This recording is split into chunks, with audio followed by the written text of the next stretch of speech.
यह कहानी सिवान में रहने वाले सलोनी की है। सलोनी 20 साल की बहुत ही खूबसूरत लड़की थी। उसके पापा हरेंद्र जी एक रिटायर्ड टीचर थे। सलोनी की माँ की मौत बहुत साल पहले ही हो चुकी थी। उसने ग्रेजुएशन की पढ़ाई इसी साल कंप्लीट की थी। एक दिन की बात है, हरिंदर जी जैसे ही सुबह बेड से उतर रहे थे कि उन्हें चक्कर आ गया और वो बेहोश होकर गिर पड़े। सलोनी किचन रूम में खाना बना रही थी, तभी उसे कुछ गिरने की आवाज आई तो वह दौड़ कर आई तो देखा कि उसके पापा बेहोश होकर नीचे गिरे हुए हैं। तो उसने तुरंत हॉस्पिटल में फोन किया तो थोड़ी देर में एम्बुलेंस आ गई। फिर हरेंद्र जी को हॉस्पिटल में भर्ती करा दिया गया। डॉक्टर ने चेक करके बताया, आपके पापा को हार्ट अटैक आया हुआ था। अभी हम कह नहीं सकते हैं कि कितने दिन ये जिंदा रह सकते हैं। डॉक्टर साहब प्लीज किसी भी तरह मेरे पिता को बचा लीजिए। देखिए, हम अपनी तरफ से पूरी कोशिश कर रहे हैं, लेकिन कुछ कह नहीं सकते हैं। डॉक्टर साहब प्लीज।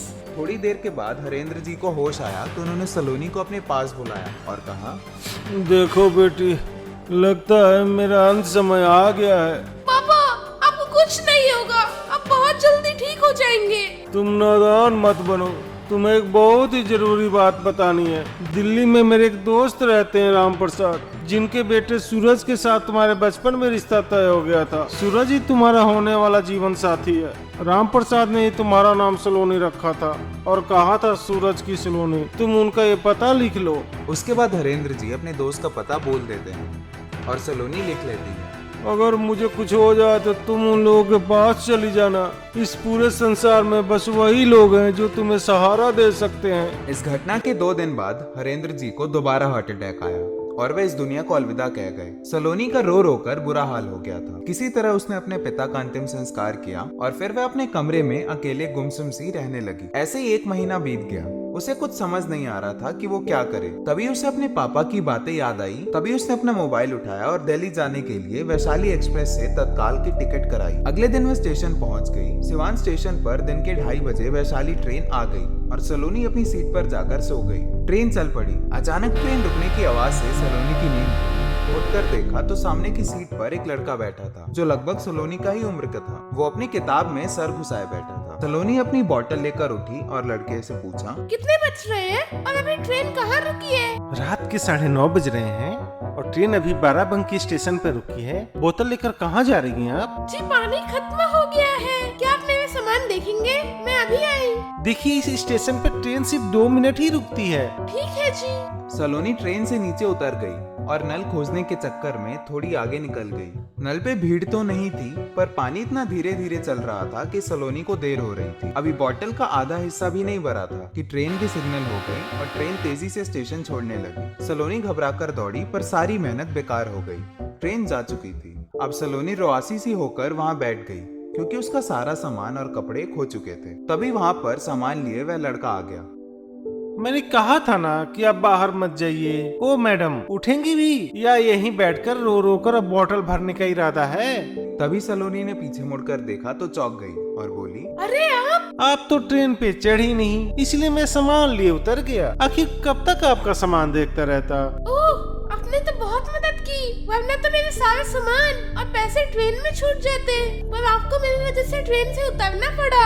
आपको कहाँ जाना था? मुझे जहाँ किस्मत ले जाए। मैडम, आप मेरी छोड़िए, आप ये बताइए आपको कहाँ जाना था? जी मुझे दिल्ली जाना है। दिल्ली? बुरा मत मानिए, पर क्या मैं पूछ सकता हूँ कि वहाँ क्यों? अच्छा खैर, जाने दीजिए, मत बताइए। चलिए, अब ट्रेन से उतर ही चुके हैं तो चलिए पता करते हैं कि अगली ट्रेन कब है, वरना इस गर्मी में यहाँ खड़े खड़े हमारी हालत खराब हो जाएगी। आप इस बेंच पर बैठिए, मैं अभी अगले ट्रेन का समय पता करके आता हूँ। ठीक है। उसके बाद वह लड़का वहाँ से चला गया और थोड़ी देर बाद आया। फिर उसने सलोनी से कहा, अगली ट्रेन सुबह 3:30 बजे है। अब तो सलोनी की जान सूख गई। इतनी देर अब वह क्या करे? तभी वह लड़का फिर से उठकर चला गया और थोड़ी देर में आया तो उसके हाथ में चाय का प्याला था। लीजिए, पहले चाय पीजिए। यहाँ एक छोटी सी टपरी है। गर्म चाय देखकर ऐसे लगा जैसे अंधेरे में ज्योति मिल गई। अब तो यही रात का सहारा है। और दूसरी बात, आप मुझे आप मत कहिए, मेरा नाम शंकर है। शंकर कह सकती हैं आप मुझे। पंडित जी को भगवान शिव के मंदिर की सीढ़ियों पर मिला था, इसलिए पंडित जी ने मेरा नाम शंकर रख दिया। वैसे आप कहाँ से हैं? मैं सिवान से हूँ। सिवान के तो हम भी हैं। पर आपको देखा नहीं कभी। मैंने देखा है आपको। कहाँ? ट्रेन में। यह सुनकर सलोनी मुस्कुराने लगी। अरे आप हंस क्यों रही हैं? क्या हुआ? जी कुछ नहीं, मेरा नाम सलोनी है। अरे वाह। फिर दोनों हंसने लगे। फिर एकाएक सलोनी के होठों पर बर्फ सी खामोशी जम गई। अरे क्या हुआ? आप तो एकदम चुप हो गई। आप मुझे बता सकती हैं सलोनी मैडम, अगर कोई परेशानी है तो? शंकर जी, कितने दिनों बाद आज हंसी हूँ। मुझे तो जैसे हंसने से डर लगने लगा था। ऐसा क्या हुआ आपके साथ जो हंसने से भी डर लगता है? उसके बाद सलोनी ने शंकर को सारी बात बताई और फिर बोली, पिताजी के मरने के बाद मैं बिल्कुल अकेली हो गई हूँ। इसलिए मैंने तय किया है कि मैं उन लोगों के पास चली जाऊँ। इसलिए मैं दिल्ली जा रही हूँ। तो इसलिए आप जा रही हैं दिल्ली? ठीक है, मुझे भी दिल्ली ही जाना है नौकरी की तलाश में। तो पहले मैं आपको सूरज जी के पास पहुंचाऊंगा, उसके बाद नौकरी की खोज करूंगा। चलिए आप आराम कीजिए, ट्रेन आने पे मैं आपको जगा दूंगा। बेंच पर बैठे दोनों ट्रेन का इंतजार करते रहे। बैठे बैठे कब आंख लग गई पता भी नहीं चला और अचानक सलोनी की आंख खुली तो देखा उसने शंकर के कंधे पर सर टिकाए सो रही थी। शंकर उठिए ना, 4 बज गए हैं। क्या ट्रेन चली गई? हम सोते रह गए। ओह नहीं यार, कोई ट्रेन आई कहाँ है अभी तक? और मैं कब सोया? सो तो आप रही थी इस नाचीज के कंधे पे। यह सुनकर सलोनी शर्मा गई। इतने में स्टेशन मास्टर आए और बोले, अभी अभी पता चला है कि पीछे पटरी टूट गई है, जिसके ठीक होने में कम से कम 4 घंटे लग जाएंगे। इसके बाद ही ट्रेन आ सकती है। हो सके तो आपको और भी देर हो सकती है। देर हो सकती है? आखिर भूखे प्यासे हम कब तक यहाँ पे बैठे रहेंगे? चलो सलोनी, हम बस से चलेंगे, छोड़िए ट्रेन का चक्कर। रेलवे स्टेशन के बगल में ही बस स्टैंड था। फिर दोनों दिल्ली जाने वाली बस में जाकर बैठ गए। बस में बैठे बैठे सलोनी सोचने लगी, शंकर मेरे साथ ऐसे दे रहे हैं कि वो मेरे को कितना जानते हो। शंकर मेरे लिए बिल्कुल अनजान था, पर अनजाना तो वो पहली नजर में भी नहीं लगा। तभी तो अपने सामान की जिम्मेदारी उस पर छोड़ दी, पर अब तो वो मेरी भी जिम्मेदारी उठाने लगा है। ऐसा नेक इंसान तो मैंने आज तक नहीं देखा।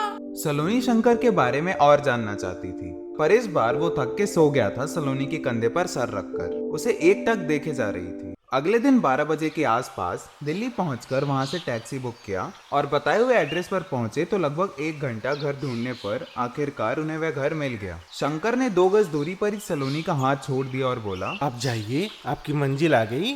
पर सलोनी का दिल जोरों से धड़क रहा था। सलोनी को नहीं पता था कि दरवाजे के उस पार उसकी जिंदगी कैसे होने वाली थी। सलोनी एक बार शंकर को गले लगाना चाहती थी, आखिर अलविदा ही सही, पर उसने सलोनी को जाने का इशारा कर दिया। सलोनी ने कांपते हाथों से दरवाजे की घंटी बजाई तो एक नौकर ने दरवाजा खोला। जी मैं सिवान से आई हूँ। हरेंद्र मेरे पिताजी का नाम है। क्या सूरज जी यही रहते हैं? हाँ यही रहते हैं, पर आप कौन है उनकी? मैं उनकी। अब बस उन्हें बुला दीजिए, हम बात कर लेंगे। क्या हुआ मंटू, कौन है दरवाजे पर? एक कर्कश आवाज के साथ एक आदमी आया। सलोनी की तरफ देखकर उसने पूछा, आप कौन हैं? जी सूरज जी, मैं सलोनी हूँ। सलोनी कौन? जी मैं हरेंद्र जी की लड़की हूँ। मेरे पिता और आपके पिताजी की दोस्ती थी, बचपन में हमारी शादी तय हुई थी। सूरज सलोनी की बात को बीच में काटते हुए मजाक में हंसकर बोला, शादी? बचपन में शादी हुई थी हमारी? क्या कहा तुमने? क्या तुम पागल हो? जाके पहले अपने दिमाग का इलाज करवाओ। नहीं, शादी हुई नहीं थी, सिर्फ बात तय हुई थी। मेरे पिताजी ने मरने से पहले मुझसे ये कहा कि मुझे कुछ हो तो मैं आपके पास चले जाऊँ। सुनो लड़की, मैं बहुत अच्छे तरीके से जानता हूँ तुम जैसे छोटे शहर की लड़कियों को, और अपनी कहानी अपनी बोरिया बिस्तर लेकर फुटो यहाँ से। मैं किसी हरेंद्र वरेंद्र को नहीं जानता। और रही बात मेरे पिताजी की, तो उनकी मौत को हुए 3 साल हो गए, उन्होंने तो मुझे कुछ नहीं बताया तुम लोगों के बारे में। तू क्या सोच कर यहाँ चली आई? तू कुछ भी बकेगी और मैं सुनूंगा?